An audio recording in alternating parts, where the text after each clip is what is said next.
You to him? Yeah, I was a teacher at the time. I knew about Keith Abney, and just when I got this job, I was very familiar with him, and I thought he was a Power 5 player, so I just wanted to give him that opportunity. And how do you describe his development since getting to ASU and Tempe? What have you watched him develop over the years? I mean, it's just a testament to the person he was, and going to meet him at Waxhatch High School and talking to some of the coaches that knew him. I just knew I was getting a good human being that really was enamored with the game of football and was really appreciative of an opportunity to be pursued by a Power 5 school. It's my dog for life. Yes, sir. And how big was last year for his confidence level? Unbelievable. For a guy that played about 40 snaps as a freshman and stepped in as a starter last year on the playoff team, he had to play really exceptional for us to reach the heights that we made last year. So I was very pleased, but not surprised. We'll keep having. And where have you seen him change over the years and getting better in terms of on the field, off the field? I would say he's a big critic of himself. He thinks the world of himself as he should. Playing his position, you got to be hard on yourself. So he's just continued to, set high goals for himself that he wants to achieve.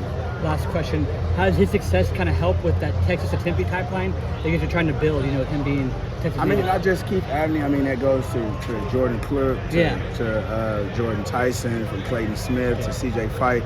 I mean, there's living, tangible examples of players from the state of Texas that have had success here, that like it here, not only on the football program, but like their social life out here in the greater Phoenix Metroplex. Thank you, Coach. Appreciate it. For sure, no problem. Thank you. Coach, how's it going? I'm good. So, how you feeling now? Almost a week out from game week 1. Another year getting started. What's the energy like for you and with the cornerback room right now? I mean, excited. I feel like we got a little bit more depth this year. Just excited to, achieve what we wanted to achieve last year. That's been the goals for our guys this whole offseason, is to get back to that 4th and 13 and prevail. So for you, obviously, like you mentioned, that depth, adding a guy like Nyland Green from Purdue at the boundary corner, and then adding seeing Rodney Bennett take steps towards being like a really high-level guy for you guys. What do you make of the addition of Nyland and also the growth that you've seen from Rodney and other guys in the room? It raises the room. I mean, they have wonderful examples to learn from Javen Robinson, who I think is an unbelievable corner that a lot of people aren't talking about right now, from Keith Abney. So for Nyland and Rodney to be in that room with two guys that have played the position, that have started multiple games, in this defense, it really just attributes really good karma for our culture, that guys kind of like each other as humans. Obviously, we're competing for playing time, but at the same time, we're just creating pride in our unit. And no matter who's on the field, if it's Nyland and Javen, if it's Keith and Rodney, no matter what the formula is, we have a standard to uphold in that room. And so everybody's on the same page with that standard. For a player like Rodney, I know he obviously added some size to him this offseason, as a lot of guys do in the offseason, but he also mentioned when I talked to him that he also changed his mindset a little bit and feel like he needed to be more aggressive and assertive in his play on the field. Do you feel like you've seen that a lot? I feel like from our perspective out here. Yeah, absolutely. I feel like the first year for Rodney being in our program, it was a lot, from going to high school. In a high school program, there might not be as complex of a defensive scheme like Coach Ward. So, in high school, they come out and line up in formations and snap the football. In college, it's a lot of motions, it's a lot of adjustments within our toolbox, depending on coverage in which we play, that Rodney had to kind of master. So he was able to kind of have a little trial and error. He was able to kind of grow and expand his knowledge. And once he became competent, that's when he can trust his instincts and make a little bit more plays. So that's what you see, is a guy that's kind of competent and comfortable in the scheme and knows, what he's doing. And talking about the guys that have been here, obviously with Keith and Javen, played so much last year. What is the excitement knowing that you'll be able to, if you need to, take you guys off for like a snap or so, get him a quick break, send him back out there so he can be 100% fresh? Yeah, that's something that we've been pushing. I mean, we don't want to cheat the unit. If you're not healthy, if you're not 100% ready to go, then we have other guys capable of playing. So we have standards and unit goals that we have to achieve as a group. So if you're out there on the field and you're not going and you're not 100%, then you're kind of robbing the unit of our goals this year. So it gives me and Coach Walker a lot of comfort knowing that we're going into the season with 4 guys that we feel are capable of starting football games for us and playing meaningful snaps for us this year.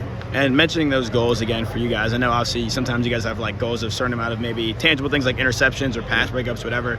But what are like the maybe non-tangible goals that you have for your players this year and what you want to see out on the field? Yeah, I just want to see collectively we have to try to achieve Coach Dillingham's goal first and foremost.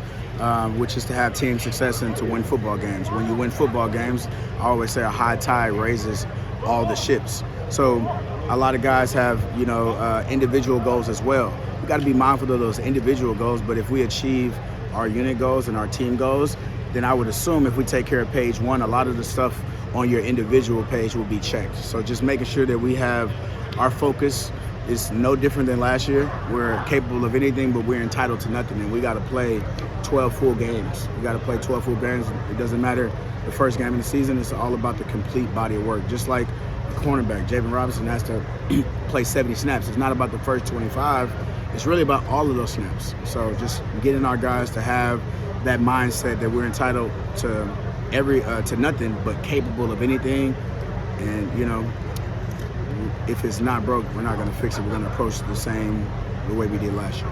And lastly, for you as an individual and as a coach growing in your own area and aspect of the field, is there anything from last year to this year that you feel like helped you grow as a coach and as a person over the last year? Yeah, I think experience is the greatest teacher in actually living in the coaching world. But I feel like, you know, my mentorship with Coach Walker has been essential during this offseason. It's not just going on the road recruiting. There's certain projects that we dive in, and a lot of stuff that we kind of self-scout, critique ourselves, critique certain instances last year situationally, how we can improve our unit and get us to kind of make more plays for ourselves and kind of eliminate errors that were made last year. What does that look like when you meant like the self-scout for you as like a coach? Self-scout, look up how many explosives we gave up as a cornerback unit last year. Look at those explosive, decipher what went wrong, what went right, how can we fix it. You know, we just got to be solution-based. Coach Walker is very solution-based, so we got to have an answer for these guys. So we went back and we looked over every explosive play that happened to us in the passing game, and we went back and critiqued the situation, critiqued our toolbox to see if there's other parts that we need to put in to make sure that stuff doesn't happen again. All right, thank you, Coach.